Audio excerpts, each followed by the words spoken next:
Welcoming traveler. Get ready to level up in Dynasty football.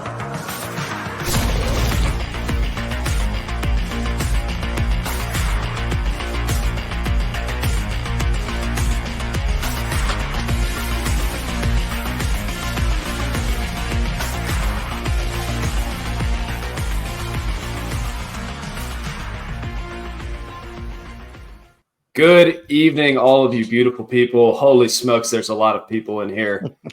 If you're on YouTube, you can see all the lovely faces. If you're listening to the replay on Spotify, go to YouTube. It's better because then you can see Chuck smiling.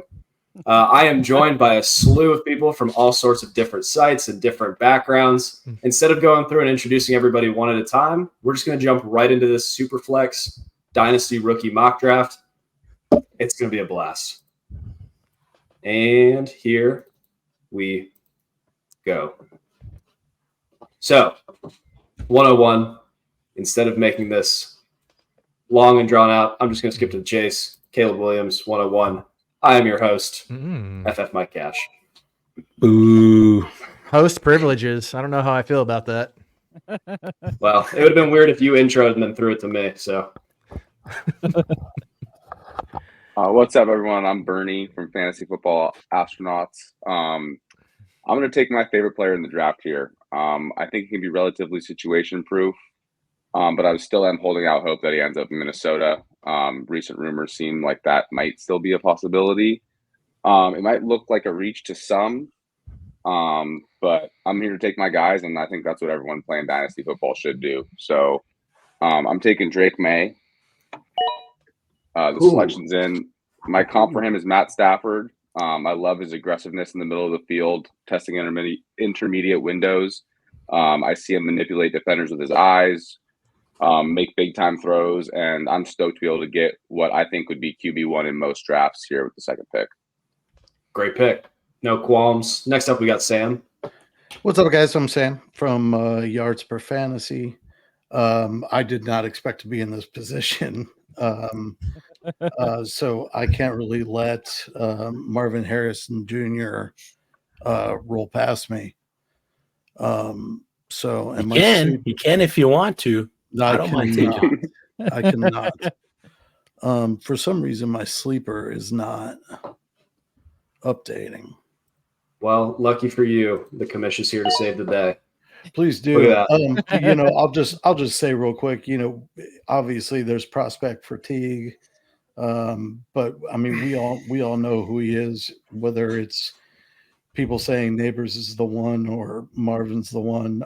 We've known Marvin was the wide receiver one for quite a while now. So I can't let him get past number 3. So you weren't even entertaining the idea of taking Malik Neighbors there, just Marv or bust? Marv or bust. Actually, in numerous leagues, I'm touting him as 101. Ooh, spicy. Next up, we got Chris. Love it. Yeah, thanks for having me, Chris from Fantasy and Frames and Club FFL. Anytime I get to hang around with Dirty Mike and the boys, it's always going to be a good time. So I'm here for it. At the 104, I'm going to bypass Jaden Daniels here just because I think he ends up in New England, and I'm not going to like him on New England with the weapons he's got around him. And I'm going to take Malik Neighbors, the wide receiver 2, wide receiver 1 to some, absolute stud with and without the ball. At the 1-4, I don't hate it at all. Man, we are just skipping over quarterbacks, sliding into the wide receivers. Next up, we have Out of Rhythm Fantasy. Thanks for coming on the show, buddy. Hey, Mike. Well, thank you. I appreciate you letting me join you. I know you got hopped on one of our streams here not too long ago, and it was a blast with my co-host. Like most of you guys don't know, but yes. Well, I was gonna say my co-host is Fashion Me like as Mike would have said, anyways. But since this is the 5th pick in this draft, I'm going to go with one of my favorite players that I've kind of been watching here most of last season. And that is Rome Odunze, with, being in the Pac-12 and with him being with Penix Jr., even though it was a high-flying offense over there. But yes, I'm going to go with Rome because, in some of in my drafts, I'm actually kind of in the 6th or 7th, and I'm hoping maybe he lands that far. I don't have a comp for him, right now at the moment, but I like what he brings to the field, and he could slot in there really, really quick. I tell you what, Jerry, thanks for commenting. Everybody needs a bigger screen to just see more of the beautiful things that are going on here. We've got too many people, too big of personalities. Next up, we have Busty Chuck Bass in all of his glory. Chuck, starting Twitter feeds today? Yeah, I've been called a piece of shit amateur. What else we got? Casual, non-ball knower, liberal snowflake, and what was the other one? Liberal snowflake and MAGA cuck. So to get called both of those in the same day is pretty impressive. So I'm not feeling very good right now because I just wanted any of the three guys that just got taken, and I just got, it's like they're calling me those names with their picks, so I don't feel very strongly about that. So I just kind of have to go with my gut here, and I'm taking the big dog after I saw him do a backflip on the NFL Twitter feed today. I'm taking Brock Bowers. I don't need to litigate his skills; they're very well known. I just feel that it's time. It's time for something to put this narrative to bed that can't draft a tight end early, that they can't be successful early, all that nonsense that we all hear and shake our heads at and all that stuff. So give me the big dog, and I'll feel pretty good because on this team, I'm assuming my tight end is Herb Smith, and I need to shore up the line. I mean, if you have Herb Smith, you should probably be drafting Brock Bowers here, Jatavion Sanders later, Ben Sinnott after that, Eric All in the fourth. You're just swinging all over the place. Waiting for that late breakout still. Tight Of end course, haymakers. still waiting, but I am joined as always by my co-host Evan. Evan just finished building the Titan Stadium with his hands, and now he's here to draft. Probably a big faller right now. Yeah, giant faller at this point. Jaden Daniels, even if he goes to the Patriots, look, I get it. The situation is not pretty at all. But if you're going to tell me that I can get a quarterback that will be able to get me a sizable chunk of points on the ground and still be able to put up some kind of passing points, I mean, you know what? 107? Yeah, I'll take Jaden Daniels as a faller here. I tell you what, this is the obligatory "the draft starts here" message. Let's get into the meat and potatoes. I am joined by Dan. Dan, time to get into the meat and potatoes. A lot of people don't know who to take at the 1-8. I appreciate you diving on this grenade. Tell people what you're thinking and where you're coming from. Well, I definitely tried to steal it from Chuck because I didn't want to fuck with this grenade at all. So I don't know. I think one of the things here with a Superflex draft, right? So I'm probably looking at after those first three wide receivers, I see kind of a lot of, basically a similar tier there. As far as some of these guys goes, I know there's some people that are higher on Brian Thomas. I get it. The upside is tantalizing there, but as far as kind of safety goes and looking at kind of how guys hold their value here, especially with some of the talk that we're seeing around him, I'll go JJ McCarthy here, Mike. Look for kind of that insulated value of the quarterback that goes pretty high in the draft, and we'll see where he lands. But if he lands somewhere in like Minnesota, like I think you start to see him get pushed up the conversation quite a bit here in Superflex drafts. But yeah, love the pick. I think the beginning of the draft season, everybody, the casuals were sitting around and being like, "Oh, he didn't throw that many passes," and I was one of those casuals. And then I decided to actually watch Michigan football, but only filter by the pass plays, which I tell you what makes the games like way shorter. But it's a blast to watch him play. He can move in the pocket well. He can work through his reads. Do you need me to click McCarthy for you, or you got it? I'll take it, bud. All right. Next up, we are joined by Thad Castle's a profile picture. Supernova is a name. Is there a better aura than for Pete right now? Pete, how are you? Yeah, I'm doing all right. Part of the Face Off Sports Network. Happy to be here. I wanted to go JJ McCarthy. Not that upset having Brian Thomas fall to me. I'll probably get some heat for it, but I think Brian Thomas is actually closer to Odunze than Odunze is to Neighbors and Marvin Harrison.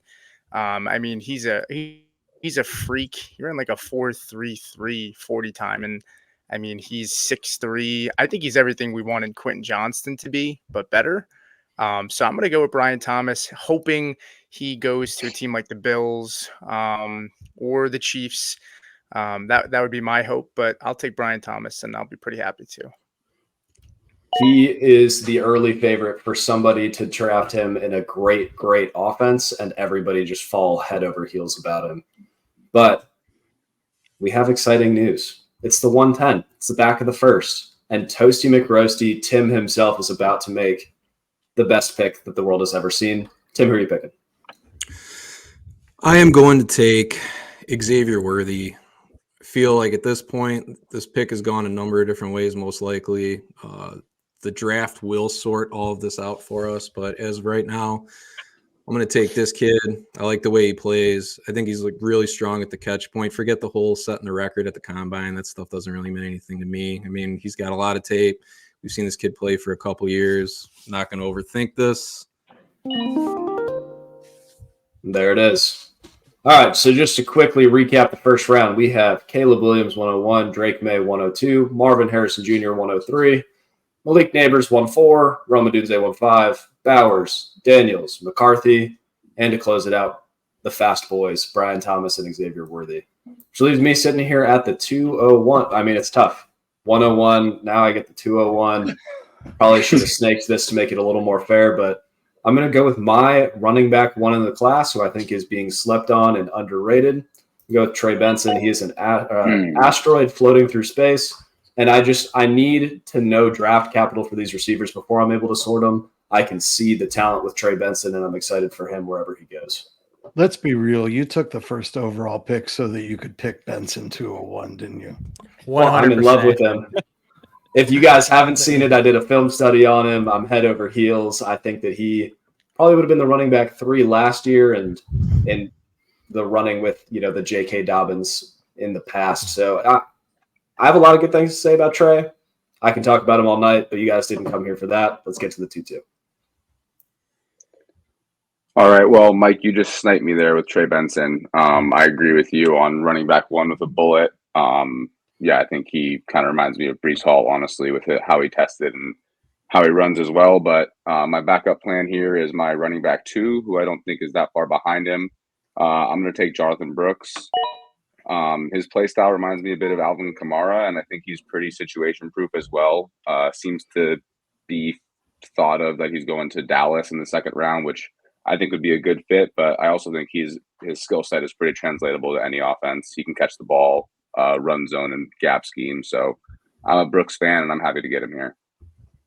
Yeah, great pick. I mean, running back 2, but there's going to be people that are sitting here laughing about why we're taking running backs before these wide receivers. But I think there's a clear tier break after Worthy where you got to figure out, do you believe in A.D. Mitchell with the terrible metrics but the immense film talent when he wants to?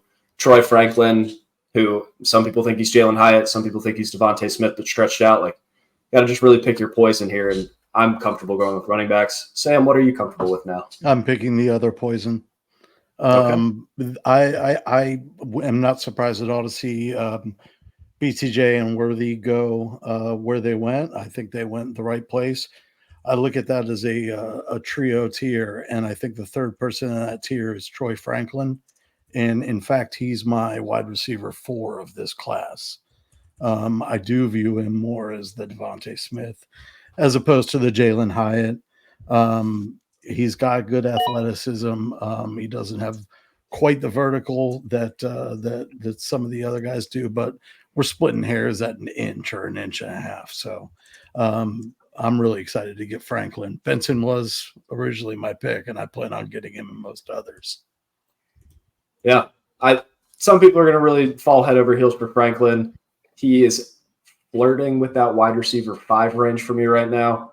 But if we need somebody to talk about player evaluation, I know Chris is going to find a hidden gem right here.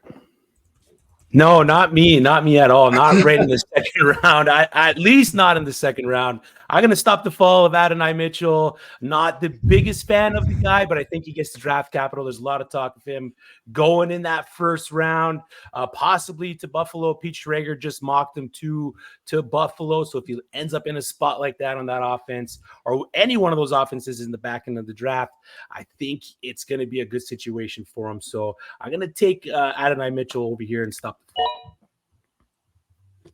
Great choice. I wouldn't have made that pick, but that's why I have you on the show, to be more brave than I am. That's all right. Out of further than what you got. I know. I'm trying to decide here on who I want to actually take here, and I have Odunze, but with maybe the small lack of tight ends out there, I actually Pretty might go cool. with this. I might go with the second best guy on this is Ben Sinnott. Is Mm.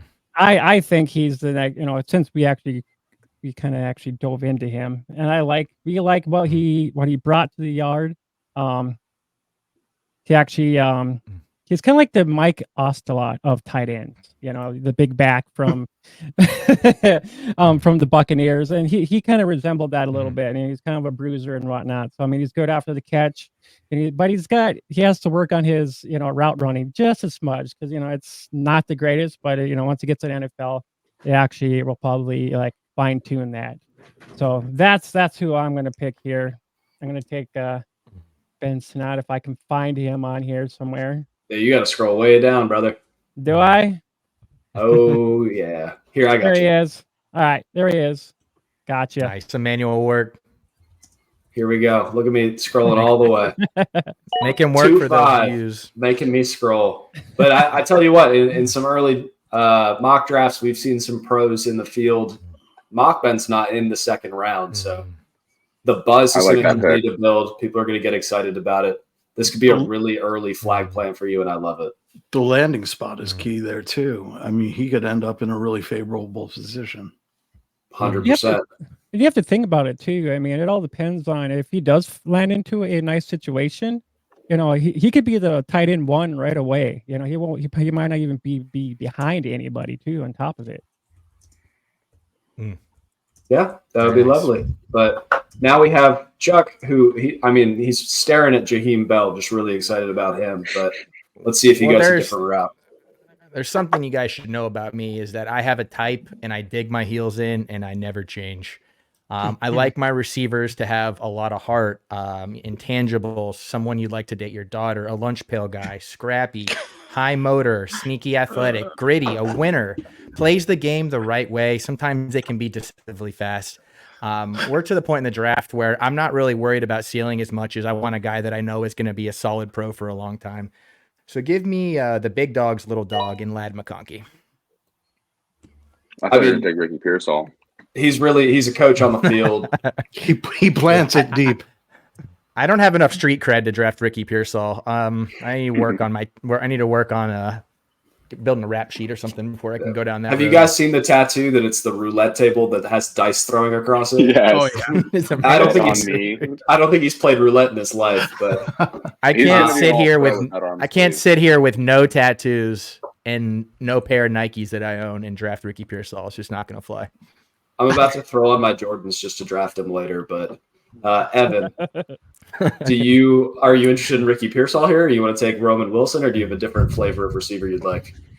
Yeah, I had Ladd McConkey all queued up, so I'm pretty bitter at Chuck here.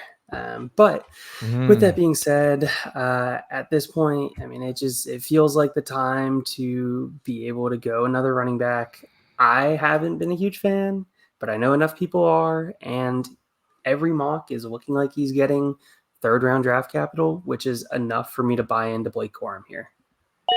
The college production that you have from Corum, the potential that he could end up in a good landing spot.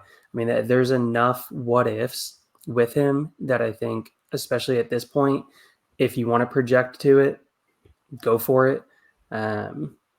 So the two running backs have already gone off the board that I think are the clear 1-2, and you got to plant your flag on somebody to be a 3. Do I like planting my flag on Corum? No, but it's at least somewhere to plant it. I cannot wait for Jim Harbaugh to take Blake Corum and give him 300 touches this year. It is going to be hilarious. It's going to be an art piece. But you know what else is art? Dan Wisner about to make a beautiful pick. Let's see it, Dan. Well, Nice you segue. made my decision a little bit easier there, because honestly, with him kind of staring at me in the face there, it was getting to a point where all I could think about was Harbaugh drafting him. But I'll pivot to wide receiver, and probably not the wide receiver that most people are thinking here. This guy's actually my wide receiver 7 on the board, over somebody like Adonai Mitchell, who kind of went at the 2-4. But He's got some nice film. Jetpack has done some phenomenal stuff on some of what he's done from a film perspective, and his raw production ain't there that we'd quite like to see, but some of his per route stuff is really encouraging. I'll go Jermaine Burton here. Wow. Love it. I mean, he feels like a Steeler. He's going to fight the corner 3 minutes after the play is over. He's going to get a DUI on Saturday, but still play on Sunday. It's everything you want out of a wide receiver at the next level. Definitely check some of those Pittsburgh boxes. There's no doubt about that. Man, can't wait to see it. But all right, Pete, who you got? Tell us a little bit about him. We're starting to get deep, so the people at home need to understand where your vibes are at. I'll give the best analysis I can to keep the vibes up. I'm gonna go with a guy who, he's not the sexiest pick, but I think given where the board is and the importance at quarterback, I'm gonna go with Bo Nix here. Look, I'm of the opinion that I'm a Broncos fan, and I don't think Denver's going to be able to trade up. I think he is the most likely quarterback to go there. And if you're going to pair Sean Payton with a rookie quarterback that's extremely accurate, prototypical size, he's 6'2", sees the field pretty well, I'm going to take a chance on a guy like that. So Bo Nix is who I'm going to take here. And I think a lot of people forget that Justin Herbert coming out of Oregon threw a lot of screens, threw a lot of short game passing, and people didn't think he was going to have, or at least blow up to the level that he did. Now, I'm not saying Nix is at that level, but I think there's a reason that people take shots at him for his short passing and all that in that offense. So I'm going to go Nix here just for the value at quarterback here at the late second round. That's a good fit. I mean, you guys heard it here first. Bo Nix is the next Justin Herbert. Jesus Christ. I have a new rule. I call it the Kenny Pickett rule. If it's an old quarterback that was elevated by his weapons that looked like poop for 3 years, I'm out. And Bo Nix checks all those boxes to me. But if he gets first-round draft capital, he's going to have a job. And a job Hey, is I'll take the miss in the second round on a first-round quarterback that's got the draft capital. If I miss, I miss. But if I hit, not bad. I will always swing on a first-round quarterback at the 2.9. Yeah. I just feel like year and year again, we're like, oh my gosh, there's going to be 5 quarterbacks taken in the first round. There's going to be 6. Wait, there might even be, and every year it doesn't pan out. So I cap it at 4. We'll see if Nick sneaks in there.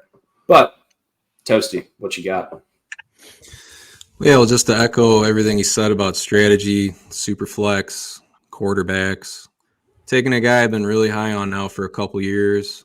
Very privileged to have a position to write about college players with the Fantasy Football Astronauts. Last year, 2022, and then last year in 2023. I'm a father. What the hell is time anyway? I have really liked Michael Penix. I understand the concerns with the health. I understand that the national championship game was probably his worst game in Washington. I believe in this kid. I think he's going to get drafted a lot higher than people are thinking. And at the 210 all day. Yeah, sounds great. Real quick, we're going to have Evan run through all the picks in the second to give me some time to look at the board. Evan. Try and buy Mike a little bit of time here. And, apparently that's what I do on the show. I'm just here to do Mike's bidding. So the 2-1, we got Trey Benson, followed by Jonathan Brooks, Troy Franklin, Adonai Mitchell, Ben Sinnott, Vlad McConkey, Blake Corum, Jermaine Burton, Bo Nix, and then Michael Penix to round out the end of the second round for us. All right, Mike. I love it. Time? That is enough time. That recap was very meat and potatoes. I mean, what can I say? It's the best. Let's get into the meat and potatoes. Oh, sorry, my hand slipped. I don't know how that happened. At least it's not the Justin Fields one. We're elbow deep in meat and potatoes right now. The Justin Fields one is electric. The fans are in the comment section begging for it. They need to see it. Listen, rule number 1 of drafting is know who you're drafting with. I know that Dan's a smart guy. I know that Tim's a smart guy. I'd like to thank Evan for coming on the show. Javon Baker he's just been balling. And everybody and their mom in this room has been on Javon Baker for a while. If I let him slide, he's not making it back to me. There's plenty of guys I'm excited to see on the way back. Give me a little Baker. He struggles to separate, but I've seen some elite body control, and I will buy into the tools that he has, and he can grow into it, as opposed to letting him slide and then not getting him later. Who's next? Awesome. Here. I'm up with the 3-2. So I own one pair of Jordans and I have no tattoos, but I am still going to take Ricky Pearsall here. I love his polish. I think he can slide in right away and push for snaps in 2 receiver sets. I don't think he's a slot only player. I love his route running. He's great on double moves. I think if he ends up in Jacksonville, particularly, or maybe Buffalo, if they don't go receiver in the first round, I think those are 2 great spots for him. But I really think anywhere he goes, his polish is going to push him up the depth chart to compete for meaningful snaps early. And I think getting a receiver that good in the 3rd round is kind of why I went running back in the 2nd round, because the drop off there is much steeper. Makes sense. Out of Rhythm's going to laugh because when I guested on his show, I came on and I said Ricky Pearsall is not going to be a thing for fantasy football. I don't see it. I don't see the vision. And now everyone and their mom has been hyping him up. So I'll bite that bullet for now, but we'll see how he pans out. Sam. Yeah, you got me again. First it was Benson, then it was Baker, and I had the same thought. I was like, he's not going to make it back to me. He's not going to make it back to me. I'll take him. But as long as we're reaching, then I guess I'll reach for my next best, which is Malachi Corley. I'm excited about this dude, man. His frame is big. After the catch, he just runs like his pants are on fire. And he's really, really elusive. He's hard to bring down, for a guy that's his size. He looks a little unassuming, I think, until you get your arms around him, and then you're like, there's a lot of power in his lower body. So I'm excited about Corley. I'm not taking the risk that he's not going to make it back to me. He's one of my guys. I'm not waiting until 4-3 to see if he's still there. Every time somebody comps him to Deebo Samuel, an angel loses their wings, and I do 5 push-ups, I'm going to get jacked by the end of this draft season. But it's a good pick. Do you need me to go ahead and slide him in here for you? Oh, yeah, I'm sorry. I got it. Beautiful. All right, Chris. Let it rip. Yeah, well, I was going to take Malachi Corley there. I love the player. My comp for him is Deebo Samuel, so I was kind of hoping that I wouldn't get sniped there, but not. Sorry, my little guy's here with me, but I'm going to take 20-year-old running back, Braylon Allen. My guess is that he gets drafted to the Dallas Cowboys, and being as young as he is, dynasty here in the 3rd round. If it's a 12-teamer, it's back end 2nd. I like the pick as the RB4 off the board. Just an absolute stud of a running back, and taking him as the RB4, taking him, projecting him to go to Dallas or into a situation where they're going to utilize his assets. To me, I love it, man. Heck yeah. We love having the little man on the show. Thanks for tuning in, big guy. I hope you're having fun because your dad is a blast to be around. I'll go ahead and set this pick for you so you can hold your boy. But I didn't make the Ross pick. What's that? Oh, yeah. Let your son make the last pick. Yeah. You guys don't want that smoke, man. He's a good researcher. Yeah. But no, I love the Braylon Allen pick because if he misses, he's still going to have the age for so long that we're going to be like, is this the Braylon Allen breakout? Is this the Braylon Allen breakout? Like, that window to sell is going to be so open. And if he hits, it's a home run pick because of the age, and his skill set is a goal line back. Like, he could end up falling into the end zone 10 times, which would be scrumptious. But out of Rhythm, take us at the 3-5. Oh, well, there is one guy I want to take, but he's not even on this list. And we just talked about him last night, but oh well. I guess I have to go with the second guy. And that's actually going to be Bucky Irvin, if I can actually make it work here. Yeah, here we go. All right. You're going to have to do it for me. Yeah, I got you. You just sing the praises of Bucky while I do this.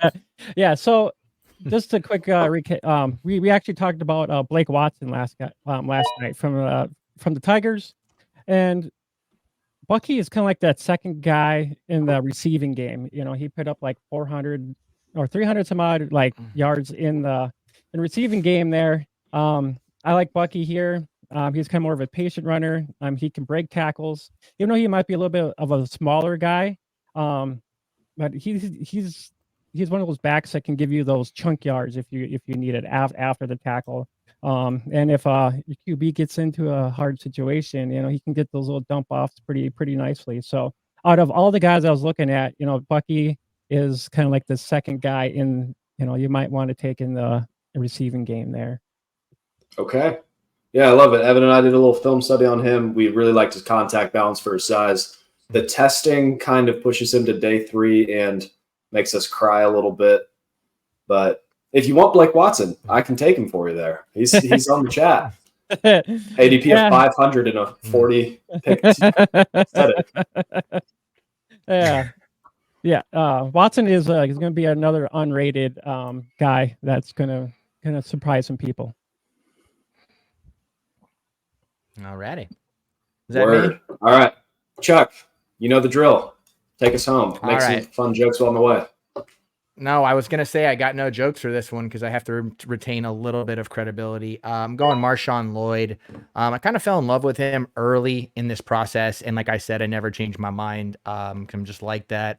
A little bit Russian. I'm a little bit Italian. So you just convince yourself of something and then you don't change point of view. A little Irish in there as well. I just love him. He's got the NFL speed and quickness. He's elusive. He can pass protect. He can do a little bit of all the things that you just want to be able to see. But whatever his problems, right? It's stuff that I think is easily fixable in the NFL. Ball security, limited exposure in the passing game. But I mean, like, that's just how a lot of that stuff can be dependent on the offense that they run there. It's hard to take away a lot of stuff from the Cliff Kingsbury offense. So you just have to evaluate what this guy's talented at. I think he can be I think he's not as landing spot dependent. And I've seen a lot of people say that he might be. And just, the way that he's really able to just break off at the ends of these runs just makes me really excited about what he can contribute to a dynasty roster right off the rip. So let me get some USC on my teams and we'll rock and roll. Yeah, I know Jagger's head over heels for him. I trust Jagger. I just a little bit of a fumble problem, a little bit of a vision problem in the 3rd round. Who gives a frick though? Evan? Exactly. Send it. Yeah, so people might start thinking after this pick that I'm a Michigan fan, but I am 100% a diehard Penn State fan, and we're going with Roman Wilson here. What I love about Roman Wilson is the fact that he's been used inside in the slot. He's been used outside wide.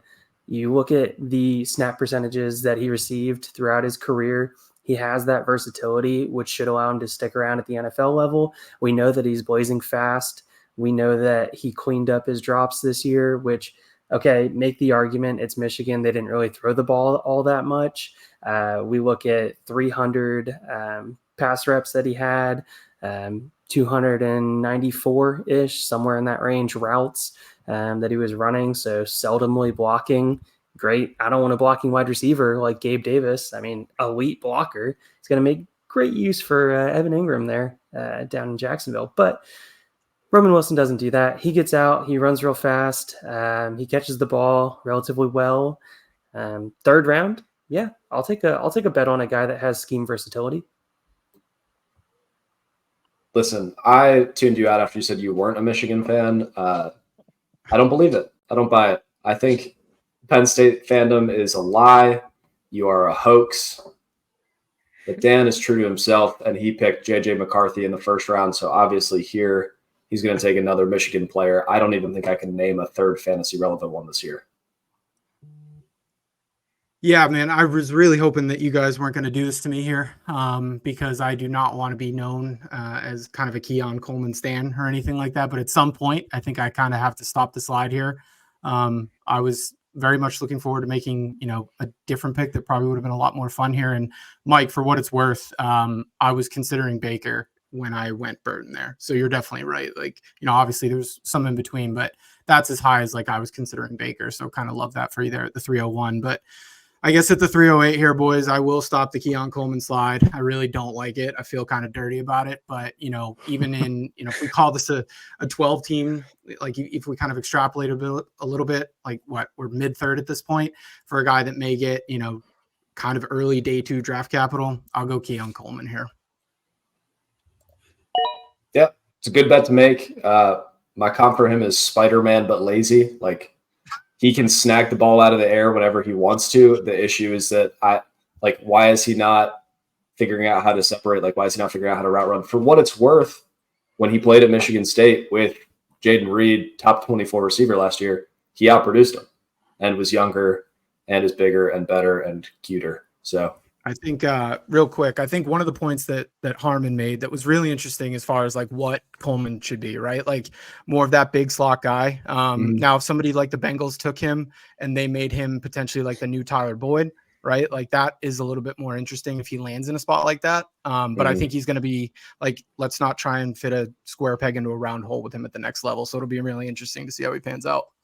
Yep. He's one of those more landing spot dependent guys, kind of like AD Mitchell. You just want to see an OC that's going to bring the most out of them. For sure. Which is why it's fun to be doing this on April 16th instead of April 26th. So here we are. Pete, do something fun. All right. Well, this might not be super fun, but I'm going to go with Jalen right here. He's a guy, at this point in the draft, late 3rd round, I'm swinging for upside at this point. He's explosive. If he gets the ball in space, he's really hard to take down. Now, he's not the strongest guy. He's got a lean build, and he definitely has some refinement in his game. If he becomes a better route runner, I think he can be really explosive at the NFL level and productive. So I really like his makeup. I just think he's going to need some time to be groomed a little bit. So that's my worry taking him. But at this point in the draft, I'm swinging for upside. So I'll take right here. Fast, extra spicy. Jalen Wright has all the explosiveness to make it work at the next level, but we just got to see where he goes and if he gets dominated in a backfield. Kind of like Izzy Abanikanda last year. Like, I really liked him, and he just got buried, unfortunately. So I think if we free Izzy, we can free Jalen Wright.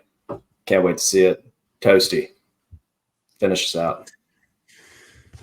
Yeah, this is that part of the draft where so many of these guys, they're just going to be a part of our yearly roster churn in a year or two. So one guy I see here that I'm really interested in, and I'm really interested to see what happens a week and some change from now, is Cade Stover, tight end from Ohio State. Anyone who was a defensive end and did not make the transition to their offensive skill position until the year of 2022 has my interest, especially when he was the Big Ten tight end of the year just this last season. And as a prospect, though, just to talk about him real quick and get off of it, because at this point in the year, you've all heard everything everyone has had to say about all these prospects, their athleticism, their skill traits, all that. He progressed in creating better separation from 2022 to 2023. Sometimes I thought he was a little sticky with linebackers on him in terms of coverage, but this last season, I think the arrow's pointing up. We just want to get at the right spot along that trajectory curve, and hopefully there's more room to increase after this. I like Cade Stover. I love the call out. I think you're the first person I've met that's not a diehard Ohio State fan that's like into Cade Stover. So it's interesting to hear the perspective. I love that he has changed positions and is still adjusting. Like, that leaves room to be excited. But just to recap the 3rd round for everybody, if you're audio only, we got Javon Baker at 3-1, Ricky Pearsall with the swag at 3-2, Malachi Corley at 3-3, Braylon Allen can't buy a beer yet, 3-4, Bucky Irving can't ride all the rides at 3-5, Marshawn Lloyd can't hold on the ball at 3-6, Roman Wilson can't block at 3-7, Keon Coleman can't run routes at 3-8, Jalen Wright, I actually like him a lot, and then Cade Stover still learning how to play offense at 3-10. So a lot of great things to see there. Gentlemen, it's time. And now it's time to enter the dungeon. It's where the money's paid. 4th round, it gets spicy, it gets exciting. I'm torn here between 2 running backs. I'm of the mindset that you want the day 1 and day 2 wide receivers, you want the day 1 quarterbacks, and then you just swing on running backs with a pulse. Audric Estime has all of the production, the excitement, the juice, the wiggle, or you can go Isaac Orendo, who has all of the measurables, but never really put it together at the college level because he was buried behind Jonathan Taylor and then buried behind Barry Linnell. I'm going to take Estime just because I loved what I saw on film. This dude is a dump truck that can jump over people. I don't care what his 40 time is at this point. At the 4-1, give me just a running back with wiggle. Who's next? All right, I'm up. I was actually considering this guy with my last pick at the 3-2 if Ricky was gone as well. Everyone's looking for this year's Puka. I don't necessarily think – I think this guy has a lot more polish than Puka did, and I think he'll probably get drafted a lot higher. But in terms of size and traits and deployment, I think Jalen Polk could be utilized in a similar way, and I just really like his hands, his route suddenness. I think he's really polished and can push for playing time early. So that's kind of what I'm looking for when I take receivers. Yep. Recently drafted in a mock draft, 32nd overall That's right. the Chiefs, which would be hilarious. Yeah, I just got the Chiefs' new wide receiver 1 in the 4th round.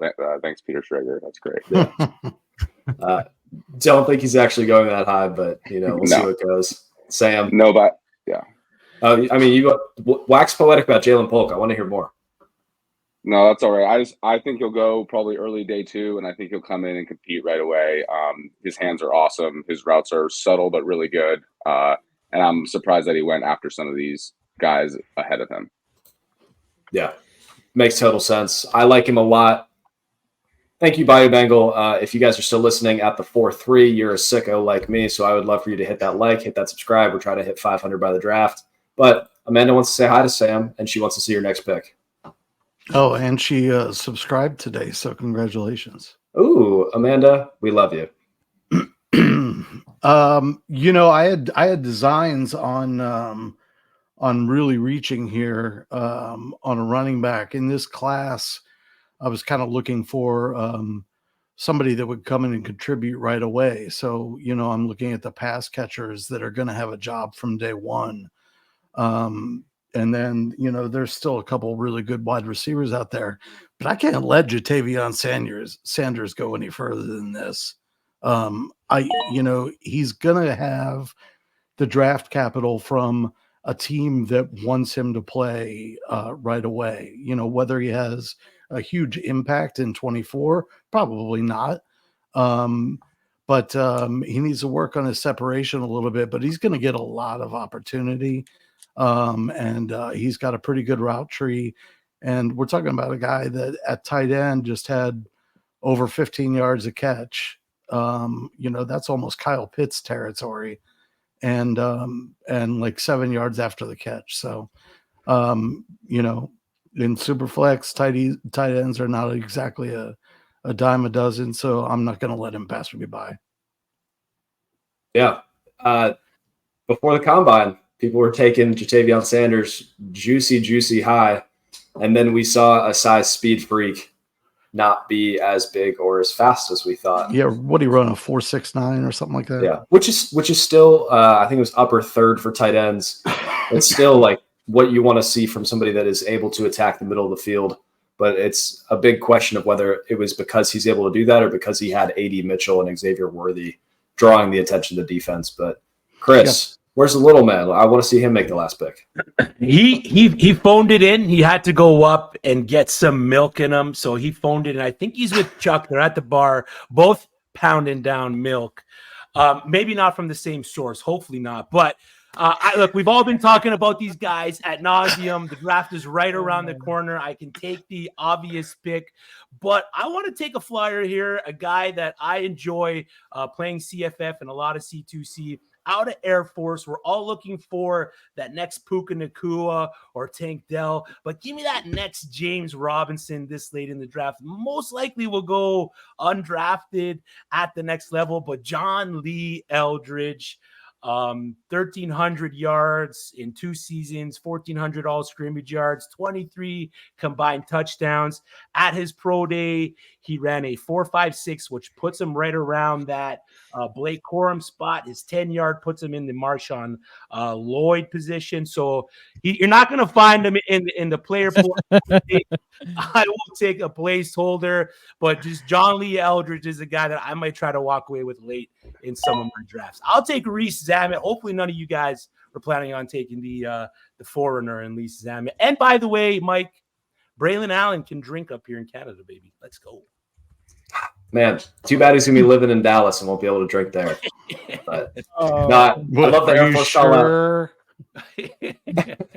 I love the love the Air Force call out. I love the rugby call out here for Luis. I mean, people want him to be a thing with the new kickoff returns.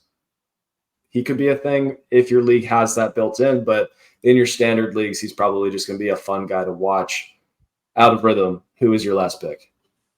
Well, I mean, we talked about Bucky Irvin here a little bit. Well, this guy, he played at Temple.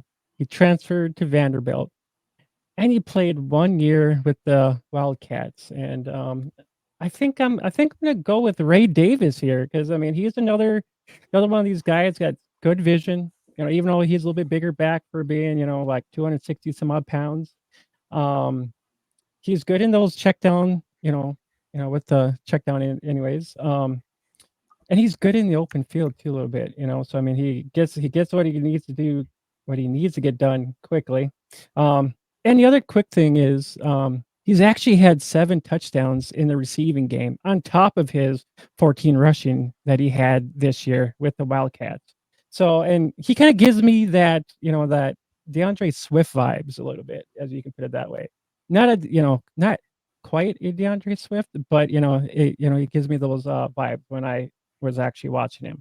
So I'm going to go with Ray Davis here for my last pick, even though I wanted maybe a quarterback in here, but I think a couple of these quarterbacks that we might want in our Dynasty leagues, we can get them off the waiver wire. But I'm not going to pass up a guy like a Ray Davis. Okay. Love the Ray Davis call out. He is only 7 months away from being able to rent a car on his own, so we're all really excited for that for him. Listen, we're going to sit here. We're going to stare at Chuck through the camera, and if he doesn't make a pick, then I'm going to pick the worst player that I can think of for him. Give him a second. I did that. Give him a second. Where's that? Chuck is he's too good to draft in the 4th round. He's like, I can't be bothered with that. He said I would rather not. So I'm going to give him Joe Milton, the Lamborghini with no steering wheel. Oh, the nightmare himself, the former Scouts quarterback 1 or quarterback 2. You love to see Joe Milton propaganda. Don't actually draft him in the 4th round. To everybody at home, if he doesn't go in the first 2 rounds, he's probably not going to pan into a thing. But I tell you what, I'm going to watch every Joe Milton preseason game because he is hilarious to watch. But Evan, carry us out. Yeah, this is a true homer pick here, and going with Theo Johnson. So, yeah, Penn State tight end. What did we see last year? Penn State has some very athletic tight ends, and they typically don't pan out. But who knows? Things may be different. We got a player profiler comp to Luke Musgrave, and I hear people like Luke Musgrave around the league. You combine that with the fact that Penn State's offensive coaches, the entire staff has basically said this is the best tight end class to be able to come through. The tight ends they've had on their team recently have just been super athletes. You know what? Why not take a chance on athleticism? At this point, there's no premium on the tight end position, so I'll throw a Hail Mary, and the 1% chance that it hits, I'll take it. Yeah. I mean, at the 4.7, you could do worse than swinging on a super athletic tight end and hoping he turns into something. I have a feeling that Dan is going to swing on either another really athletic guy or a really polished guy, but we'll see what he does.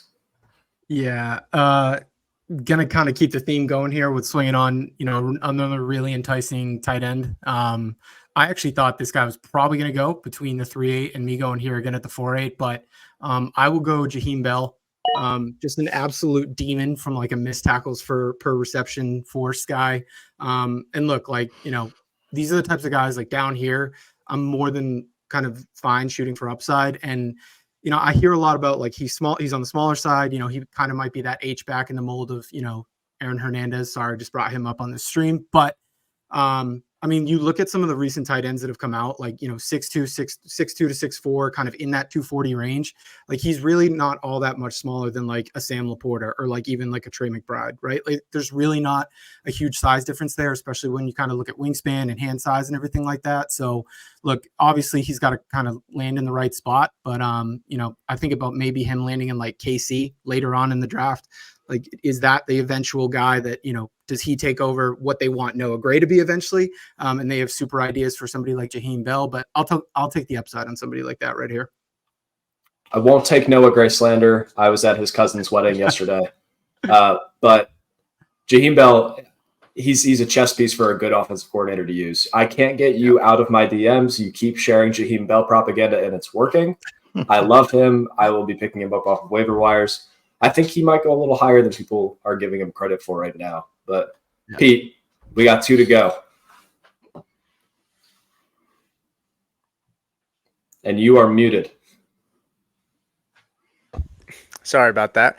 I'm gonna go with Isaac Gerendo. I'm probably pronouncing the name incorrectly there, but I think a lot of times with running backs, we see these guys that have all the speed, all the talent, but they're not very good pass blockers. And so they struggle to get on the field because, you know, that's a big gateway. You hear about special teams, guys get on the field that way, they make their mark. I think for running backs, a big deal for young guys, especially in the later rounds, is can you pass block?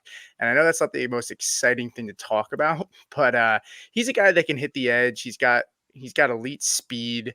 He's a decent sized back. I wouldn't say he's a big body, but he's about 220. And, you know, he's got all the traits to be a solid producer at the next level. And I think he can get on the field early just because he's a willing blocker. And I think that'll kind of help him out. And at this point, I'm just looking for a guy that might be able to stick with some decent upside. And he's got blazing speed. So I'll take him here at my last pick in the 4th.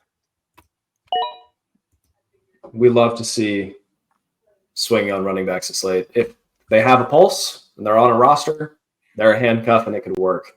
Yeah. But let's close it out. Tim? Man, I never thought I'd be made to feel some kind of way about the 10th pick of the 4th round. If this was an actual league that my money was in, I'd take Spencer Rattler.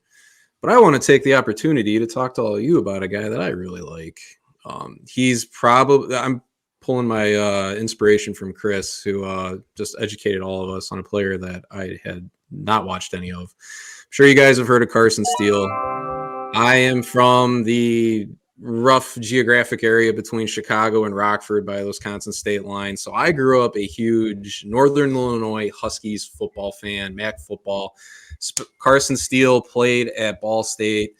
He bet on himself. He transferred to UCLA, and I love that. You look at a guy like Rasheen Ali, I thought he maybe could have gotten out of Marshall. Carson Steele, real quick to get off it, he saw less carries, but his yards per carry was pretty much unfazed. It was 5.1 against the higher level of competition, and his long rush pretty much right up for par. He got 42 on his longest rush this last year against elevated defensive competition, previously 48, 49, yada, yada, yada. I like the kid. He's tough. I think he's a 3-down player. I think he's a little quicker than people think he is. I think he has good hands, too. He's not going to be a 3rd down back, but I think he's a guy that just keep your eye on, tuck him at the end of your taxi squad, what have you. He's got my endorsement. And let's also remember the fact that he owns an alligator. What is his name? Crocky J? I mean, any player that owns an alligator, you just got to be able to love him, right? And that hair. I mean, he's got the flow. Oh, my God, yeah. All right. If we have lettuce and he owns an alligator, you got to move him up the ranks. Those are the rules. I don't make them. But, gentlemen, thank you so much for joining me. It has been an absolute pleasure. The listeners at home, real quick, we're just going to go through. We're going to say our 4th round pick and then where you can find us so that you can find all of the wonderful work that these people do. So I was at the 401. I took Audric Estime. You can find me on Twitter at FFMikeCash with a K. Next up. I'm Bernie. I took Jalen Polk at the 402. You can find me on Twitter at csportsbros or username Bernie. I'm Sam or Sam Wise. You can find me on Twitter at buy and sell you. Yeah, Chris Battistill, FF Chris B on the X machine. I took John Lee Eldridge the third in the 4th round at the 4-4. I did use I don't even know his first name, Reese Zamet as the placeholder. It's because Eldridge Jr. was taken already. Exactly.